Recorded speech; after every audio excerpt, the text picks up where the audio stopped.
Good morning. Good morning, everyone. Let's begin this beautiful Sunday morning by standing and singing together. Please, will you join us?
Good morning, everyone. Welcome here to First Unitarian Church of Portland. Welcome all gathered here in person, all gathered online. We're a multi-generational community that strives to put love at the center. Welcome everyone today, and a special welcome to newcomers among us. After the service, I invite you to join in a welcome circle. Jen Thomas, our membership director, will be there to my left here in this corner. We'd love to meet you and hear what brings you to the church and see what questions you have about First Unitarian. You can also stop by the welcome desk in the lobby as you depart today. As we gather, let's begin by greeting one another here in person and online. Let's say good morning to each other.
this morning.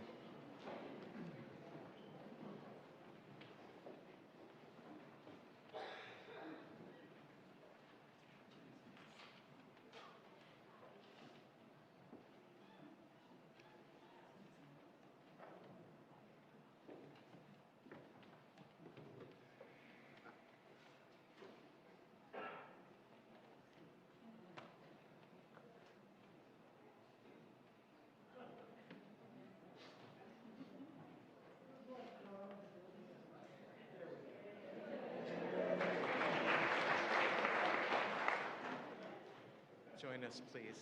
We are Unitarian Universalists. We light this chalice in faith, in hope, and in love.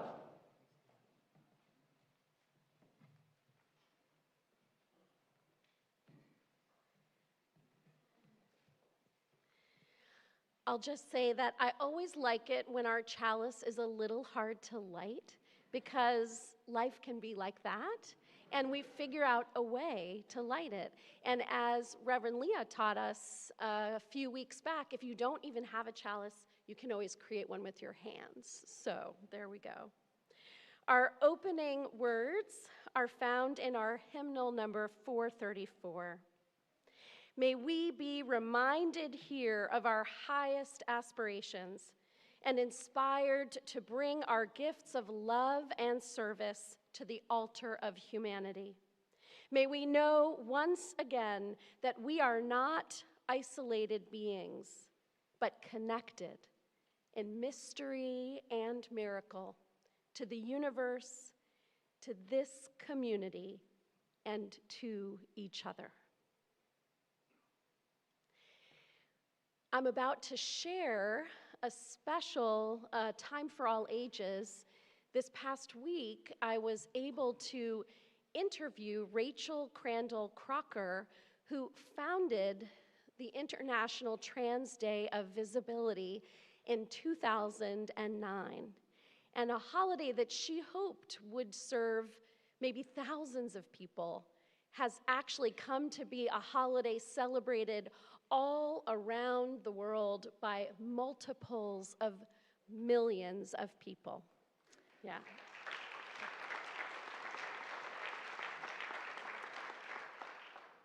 And so we're about to see that video, and two things I want to mention is that Rachel Crandall-Crocker is the executive director of Transgender Michigan, a trans woman herself.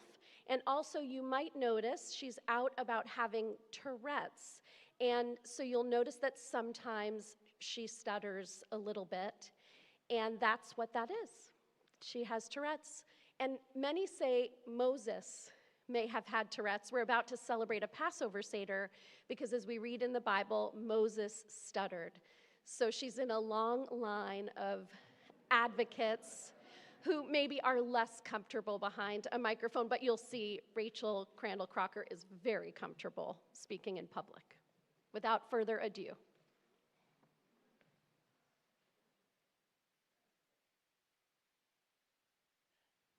Rachel Crandall-Crocker, welcome to First Unitarian Portland.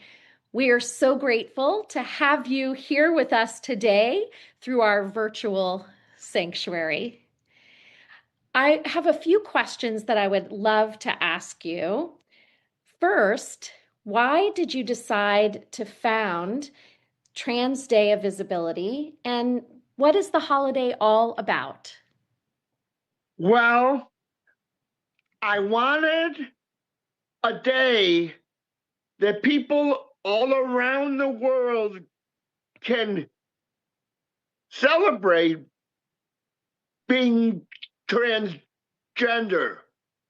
Up until then, the only transgender day was the Day of Remembrance. And it's a very important day. However, it is remembering our dead. And I wanted a day that we could remember our alive, that we can celebrate all together all over the world at one time, we can celebrate being transgender. I'm curious, what have you learned in your life about wholeness and transformation? Well, that's exactly why I transitioned. It was so I would be whole. I wasn't whole pretending to be a man. I was whole when I accepted that I was really a woman. I know that you are an activist and fight for trans and non-binary rights. And I also know that you're out front about having Tourette's. I wonder if there's anything that you've learned about change making in the world that comes from both of these parts of your identity. I learned that you don't need to be perfect to make a difference. I have Tourette's, and sometimes I'm really not fluent. However, I changed the world. And all of you out there, you could change the world, and you don't need to be perfect. You could just be you. Given what's going on in the world right now, and specifically in our country, the assault on transgender rights, is there anything you would want our congregants to particularly think about or act upon this year? I would say help elect people who are accepting of everyone. I'll be going to the Michigan convention, and I hope everyone helps elect people who celebrate diversity. So, is there anything you would want children and youth in our community to know as we're celebrating Trans Day of Visibility? Well, one thing that I wish that someone would have told me was, it's gonna be all right. I had trouble accepting it. However, in the long run, it really was all right. I wish I was there to celebrate with all of you. Well, maybe one day you will join us in Portland. That sounds wonderful. Take care. Thank you. Bye. Okay, bye now.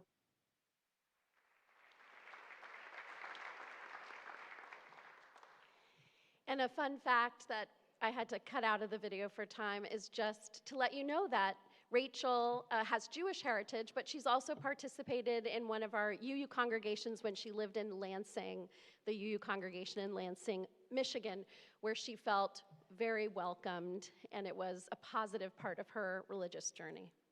And now it is the time when our children and teachers are sung off with a blessing on their way to their classrooms. And if you're new, if you'll go back to the narthex, there will be someone, I think today, Jen, are you meeting the new folks? Yes, Jen's right back there, to meet the new folks and help them know where to go. So let us sing This Little Light of Mine.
The first anthem that the choir is going to present today is an arrangement of the tune, It Is Well With My Soul.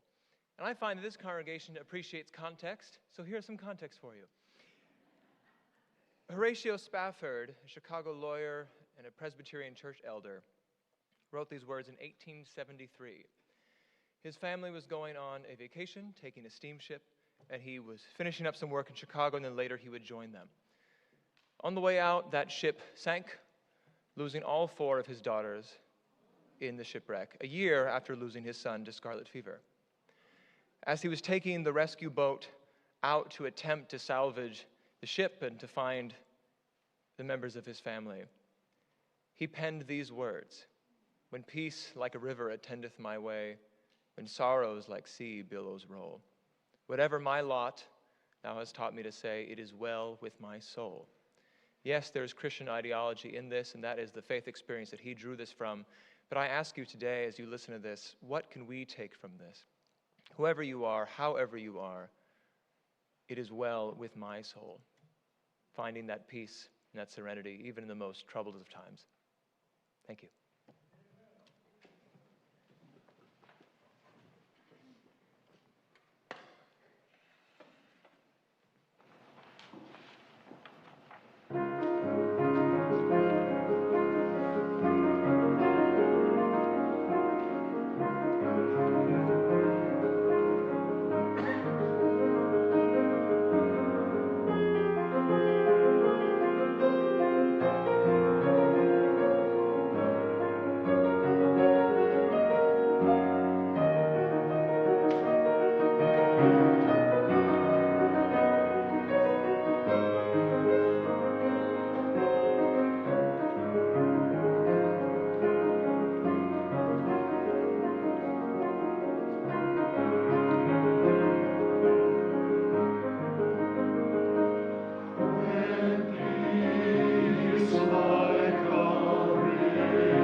few church happenings to call to your attention this morning. Join us for social hour after the service in Fuller Hall, immediately below this sanctuary, and some events happening this week and in days ahead. Today is Palm Sunday. That's the beginning of Holy Week in the Christian tradition, leading up to Easter next Sunday. This afternoon there will be a Palm Sunday gathering in Terry Shrunk Plaza from 3 to 5 p.m. This is a gathering of progressive Christians and a call for love, for us to love our neighbors and to mark the dignity of all people. It will also bear witness against authoritarianism. That's from 3 to 5 today in Terry Shrunk Plaza. This coming Friday at 5 o'clock, our weekly Vesper service will focus on Good Friday. Reverend Alison will offer a reflection at that service. You can find the Zoom link for the Vesper service in this week's e-news that will come out this Thursday. And of course, next Sunday is Easter. We'll have a special service, and there will be, I'm told, an Easter egg hunt on the property. So look forward to that next Sunday. Finally, mark your calendars for April 25th. That's a Saturday afternoon, and that will be our annual Sewell Lecture. This year, the lecture will be offered by Sylvester Johnson, a professor of Black Studies at Northwestern University and one of the leading scholars in the country on artificial intelligence, race, religion, and society. He'll present that a lecture entitled AI as a Tool for Oppression, for Resistance and Liberation. This feels like a very timely topic right now, so again, mark your calendars for April 25th. And now, time for our weekly offering. This month, we're sharing our plate, as is our custom here, with the Q Center, which celebrates 2S, Two-Spirit, LGBTQIA+ community by building equitable structures to foster safety, joy, mutual aid, and holistic wealth throughout our state of Oregon. Q Center offers comprehensive support services, including a gender-affirming closet, a fund for emergency assistance, a library and art gallery, support groups, and a resource lab connecting community members with essential services.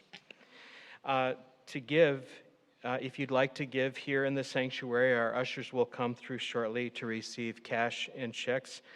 You'll also see a QR code shortly, and both at home and in person, you can connect that and give electronically. And if you're online on Boxcast, you can click the donate button on Boxcast. Thank you for your generosity that sustains the ministry of this congregation and our partners in the world. Thank you.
I am delighted to be sharing the pulpit with two members of our Tea Time group and also our trans support team, Amy Ongeri and Jacqueline Alberts. And Amy is the first to share a reflection.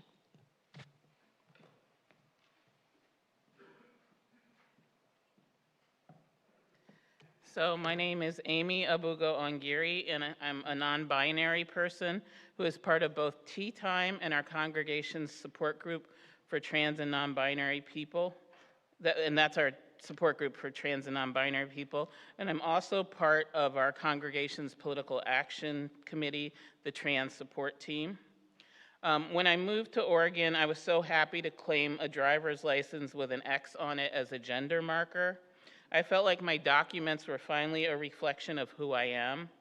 It gave me a moment of what some people like to call trans joy. And trans joy is that feeling of euphoria over finally being able to express authentically who you are. It's shocking that less than 5 years after that moment, trans people in Kansas are required to turn in their driver's license and birth certificates, and they will be revoked if they do not match their gender to the government's satisfaction. This will affect, obviously, not only people's ability to drive and prove who they are, but also their ability to vote.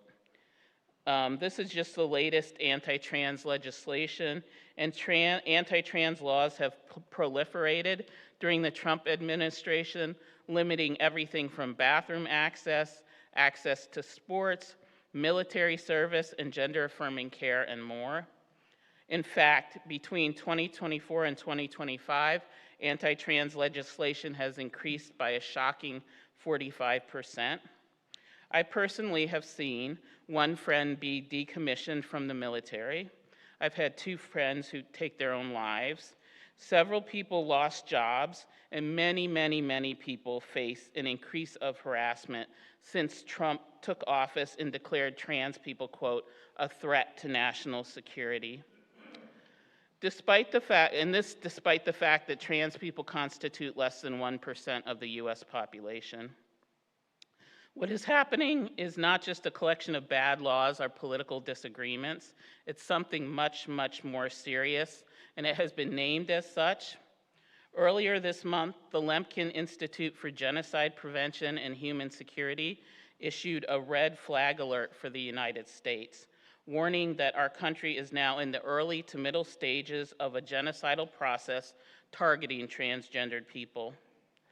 This is important because the Lemkin Institute is the major organization that reports on and globally warns about genocide. Similarly, the United Nations rejected the US's efforts to redefine gender and, quote, erase trans women, saying of the proposal, quote, it stops here. Genocide does not always look like mass killings right away. Often it begins with the slow erasure of a people's identity, with laws and policies that make it impossible to exist openly, safely, or with any dignity. The Lemkin Institute explains that what we are seeing right now is a pattern called, quote, denial of identity. This happens when a government tries to prevent people from expressing who they are and dismantles the institutions that allow that identity to be lived and supported. We see this when trans people are told we cannot use bathrooms safely, cannot play sports, cannot access health care, can't keep our jobs, cannot serve in the military, can't exist honestly in schools, or even possess identity documents that reflect who we are. When the state forces people to carry documents that contradict their lived reality, it is not about safety. It is about control. History shows us that forced identification has often come before much worse forms of violence because it makes people easier to track, isolate, and punish. The red flag alert also warns that criminalizing trans identity creates permission for everyday people to participate in harm. When laws encourage people to surveil bathrooms, report neighbors, sue strangers, or question someone's right to exist in public, they turn ordinary people into agents of persecution. This kind of harm doesn't require hatred from everyone. only silence and compliance from enough people. As UUs, we profess that every person has inherent worth and dignity, but right now trans people are being placed in increasing danger by the very systems that claim to protect society. The Lemkin Institute reminds us that genocidal processes can be slowed, disrupted, and yes, even stopped, but only if people intervene early. That requires dehumanizing language, that requires refusing dehumanizing language, something as basic as respecting people's chosen names and pronouns. It also requires speaking out when harm is being normalized as policy. It requires collective care, solidarity, and moral courage. This is not abstract for me. These policies shape whether my friends live or die, whether people feel safe coming to worship, whether trans children believe they have a future. And while trans people are the current target, history shows us that attacks on one group's humanity never just stops with that one group. So I'm asking us as a congregation to see this moment clearly, to refuse indifference, to side with love, dignity, and protection, not just in words, but in action. Because trans people are not a threat. We are your neighbors, your family members, your coworkers, and yes, even your fellow congregants. We deserve to live, and we deserve to find that trans joy. Thank you.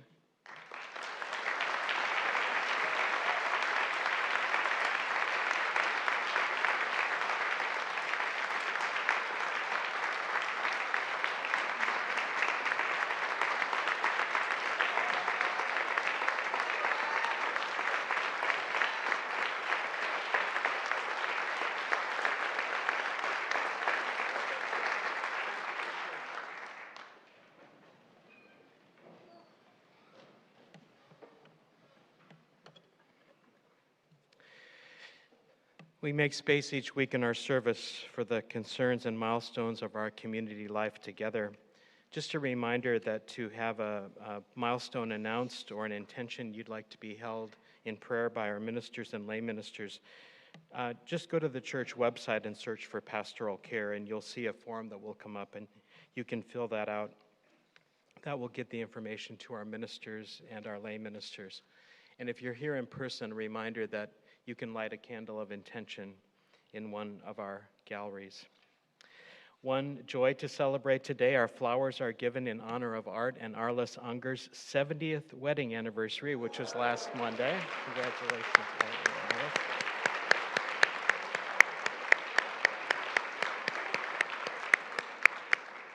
They are celebrating with their 4 children and 5 grandchildren. Blessings, Art and Arliss. Will you join me now in prayer? Spirit of life and of love, God of many names and of no name at all, hear our prayers this day. We come, Spirit, in thanks for spring, for beauty bursting forth around us, and for the hope that that beauty inspires. Especially in these times when hope can be hard to find, in this season of Passover, help us to remember the gifts of freedom. Help us to notice the things in life we take for granted. Help us to bear witness to war, to prejudice, to greed, to injustice. Remind us that we don't need to be perfect to make a difference. Prepare us for new life, Spirit. Help us to imagine a creation transformed. Help us to imagine a world where all your children know love and hope and joy. Amen. Let's hold a few moments of silence now together.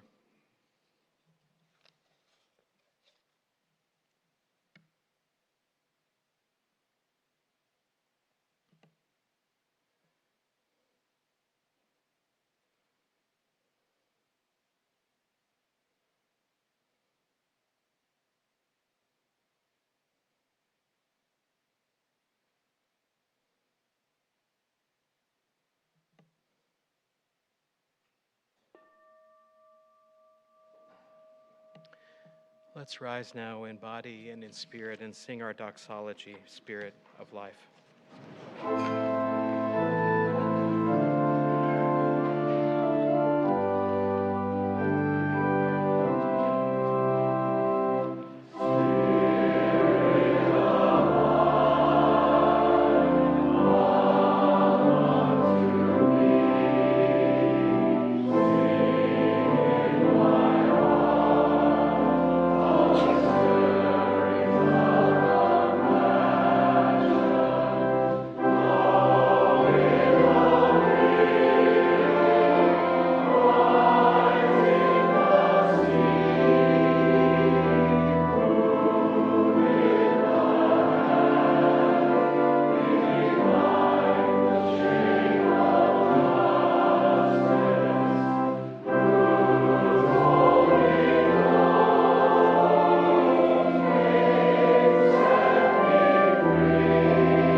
Oh my goodness. Good morning. Some of you may know that I am Jacqueline Alberts. Oh, like this? Does that sound? Can you hear me now? Some of you may know that I'm Jacqueline Alberts and I am a trans woman. I was born a little girl in a boy's body, and that seemed pretty normal, except a little confusing. I learned that in behaving in even the smallest ways like a girl got me a lot of negative feedback, if you can put it in a nice way.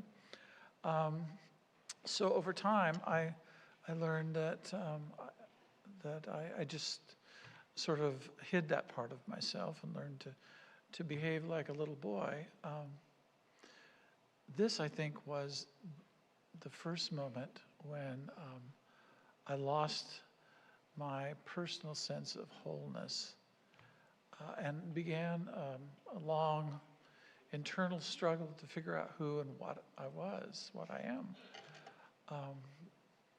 As I grew, it took more and more energy to suppress that feminine part of myself and to project, and to project masculinity to the world.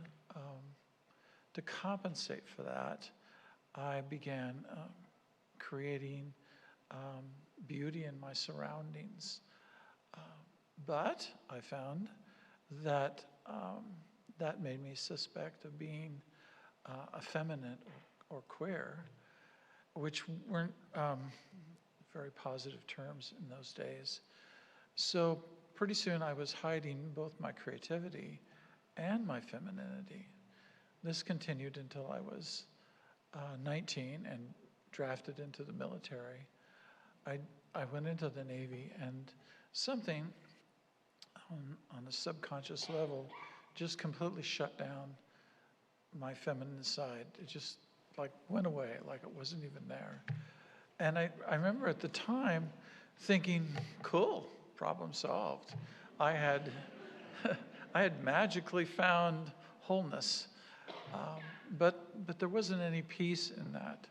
I still struggled with really powerful bouts of depression, and I became a more aggressive, egocentric type of person.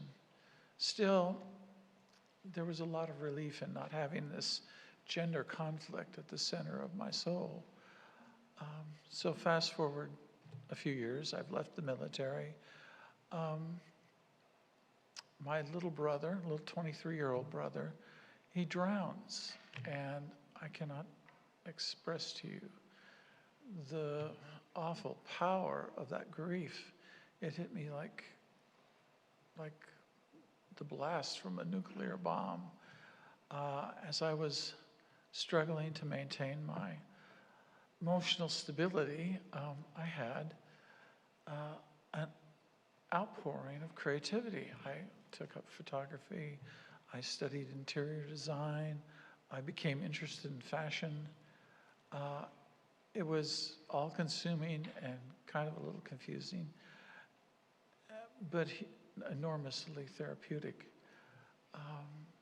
There was only one small problem, and that is that my feminine side had reemerged in a really, really big way. This really powerful creative reawakening just swept through my life like a tidal wave, just crushing everything in its path. It was changing me from being a kind of competitive political person into an artistic feminine one.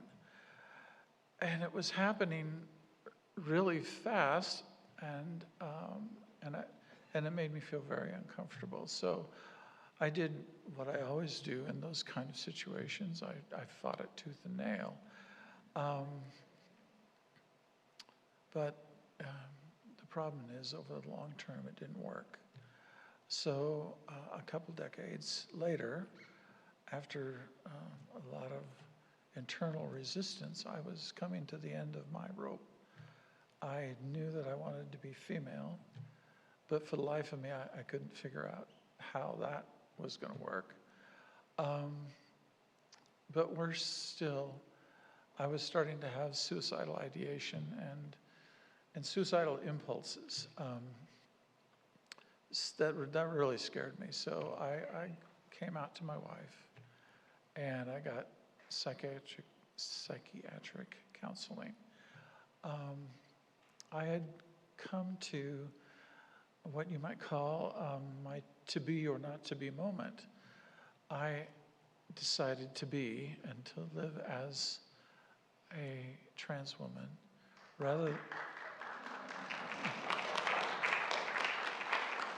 thank you. Rather than not to be and die trying to be a man. Still, it took me a number of years to figure out how to actually put a life together, living as a woman, and to develop the courage to begin my transition and come out as trans. My mind just went blank right there. Bing. I hate that. Let me check my notes here. I wrote this out.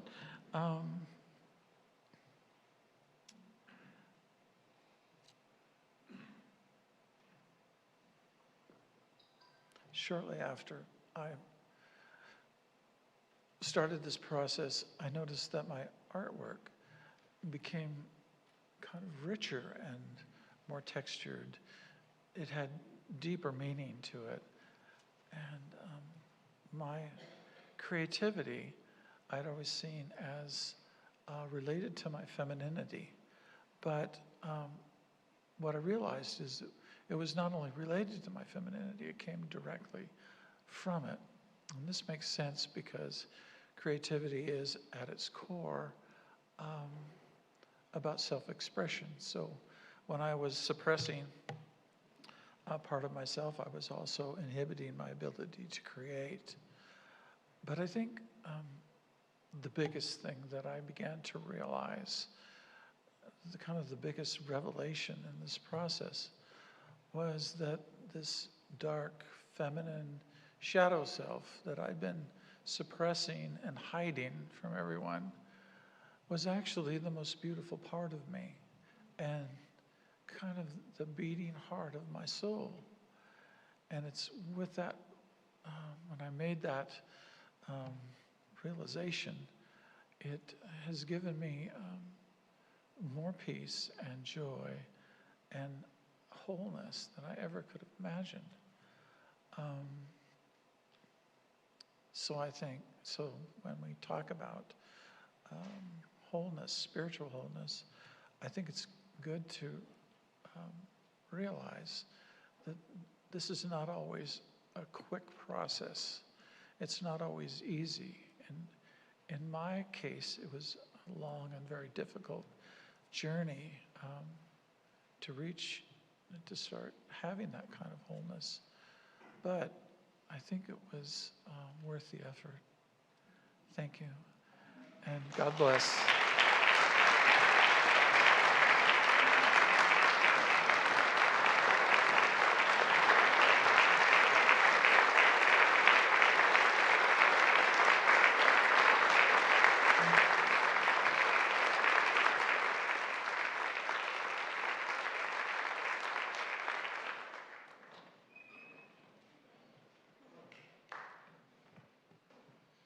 Thank you so much. The next anthem the choir is going to sing is entitled Chris and Gabe. And the text for this piece is taken from an interview on StoryCorps, which you'll hear here in just a moment. And it's a conversation between a mother and her child who has come out at a very young age as transgender. And the conversation that they have about identity, about love, about acceptance. And the line you'll hear, not in the interview, but in the choir is, I love you more, I love you most.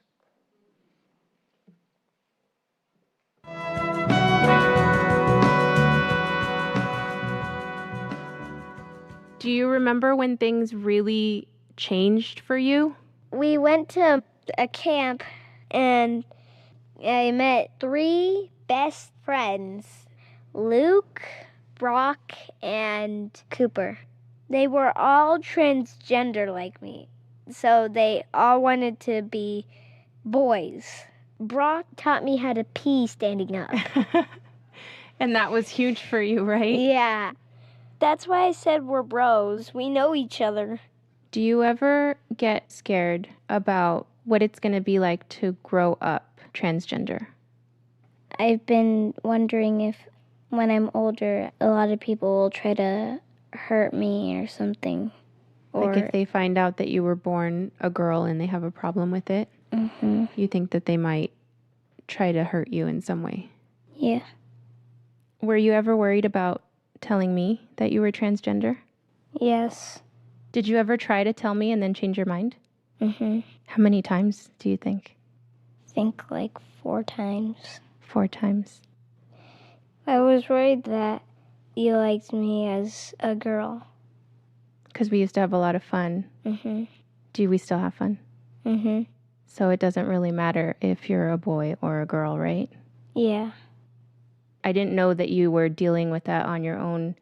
If I'd known, I would have tried a little bit harder to have that conversation with you and maybe start it myself. Do you worry about me? I worry about how other people might treat you, and it makes me upset to think about what you might have to go through. You amaze me every day. You can tell me anything, anytime, anywhere, and it won't change how much I love you. I'll always have your back. Thank you, Mom.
I remember overhearing a conversation between two 7-year-olds. We'll call them Tim and Chris. One of the first questions was, "What school do you go to?" Then came the inevitable, "Do you know so-and-so?" Tim, "Do you know Evan?" Chris, "Yes, I do. He's in my class." Tim, "He was in my class," and he shared the name of a preschool. "He used to be a girl, but now he's a boy." Chris, "Oh, he's one of my best friends." Tim, "He's one of my best friends too." Chris, "Do you play Pokemon like Evan?" "We play together." Tim, "We play together too. Maybe the 3 of us could play together." It was one of those moments where I thought to myself, the kids will be all right. This bit of information Tim gave Chris about Evan's gender identity and history was simply received and accepted. No discussion necessary. And frankly, the additional information didn't change much. Chris and Tim continued to view Evan as a whole human being who each loved to play with, who each considered a best friend. Now, I don't have the details about what Tim and Evan's interactions were like during the transition. It's possible that Tim had a little trouble remembering Evan's new pronouns at first. If that is the case, he probably learned something important: how to say sorry, mean it, and try to do better next time. Or maybe it was easy to make the switch. This could be because of how much more visible trans and non-binary people are today. And it is a part of Tim and Chris's and Evan's expectations that gender pronouns can be fluid. Given how difficult it seems to be for a portion of our population to simply take people at their word about who they are, and how difficult it can be about the way they express their gender identity, this little exchange seems like glimpsing a moment of life in the beloved community. On one hand, trans and non-binary visibility and acceptance has grown by leaps and bounds in recent decades.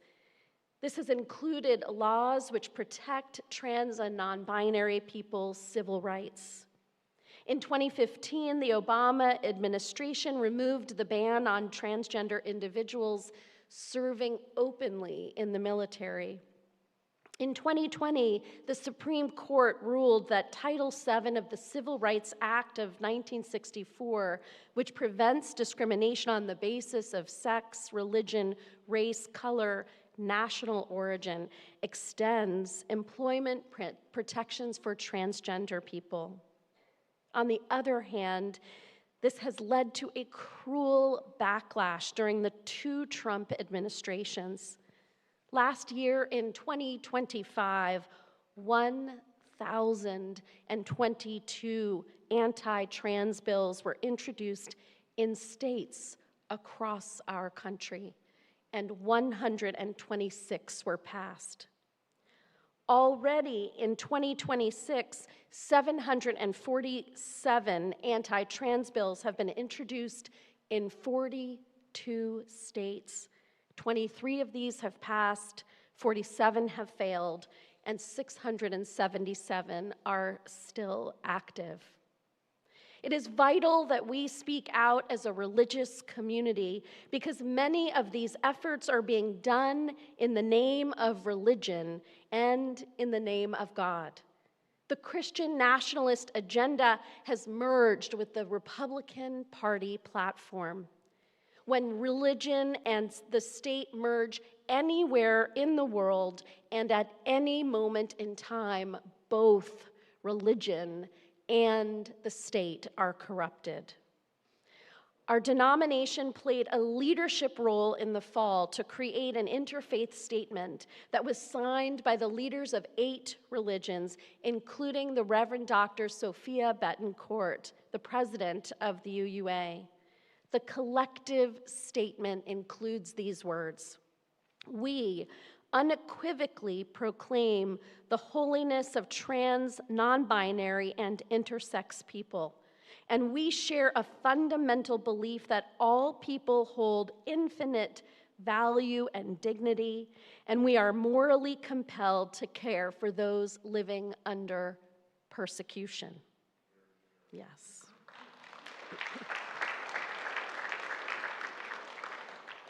The 17th International Trans Day of Visibility, founded by Rachel Crandall-Crocker, which will happen on March 31st, gives every one of us in this sanctuary to be clear alongside our association's president. To all of you who identify as trans, non-binary, gender fluid, or genderqueer, on this chancel next to me and behind me, and to you in the seats all around our sanctuary, and to you online watching us right now today or at any point in the future, you are holy. You are whole, and you are worthy of celebration. You are holy, you are whole, and you are worthy of being defended. You are holy, you are whole, and you are worthy of living the fullest lives in every single way possible. We would not be whole without you.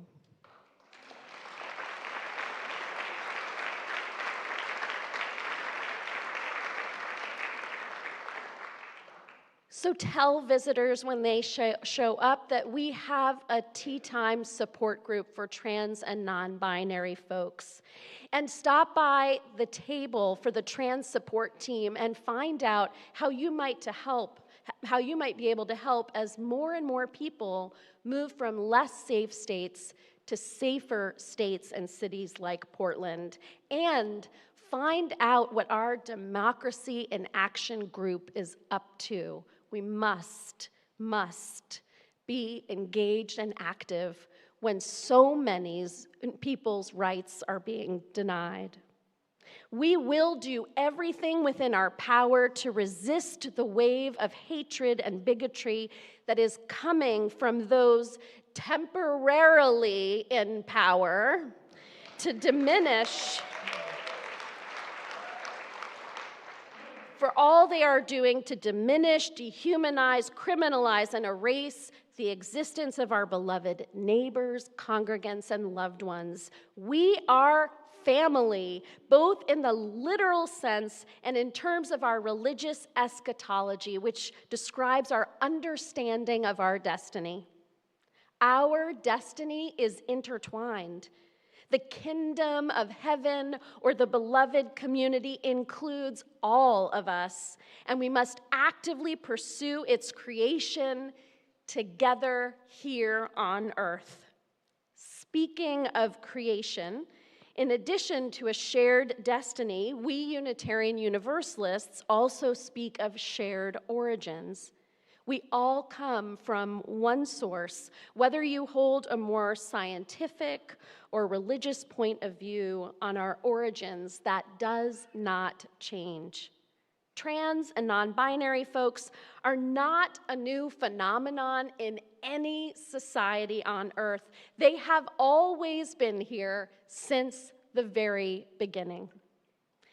If you do think about what is included in the Bible, remember, God created humankind, male and female, in our image. The divine is beyond one gender and inclusive themselves. Also, there are gender non-conforming people who appear in the Bible. And as for admonitions against wearing quote unquote, the opposite gender's clothing, You don't write laws about things that aren't already happening everywhere. Non-binary folks were being written about thousands of years ago in the Christian tradition and in so many others, and often revered for the expansive perspective they had on humanity and health. If you think about science, just look at how the world is filled with wondrous diversity throughout creation and how change seems to be the point. None of us would be here without evolution. We are not meant to be put in boxes. It is a human trait to put people in boxes, to create binaries. The divine is beyond any box. Today, may we celebrate our freedom to name and create who we are, and when the Spirit within us moves, to be empowered to create anew. So may it be a blessing for us all. Amen.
And now in our going, may the light of love bless us and keep us.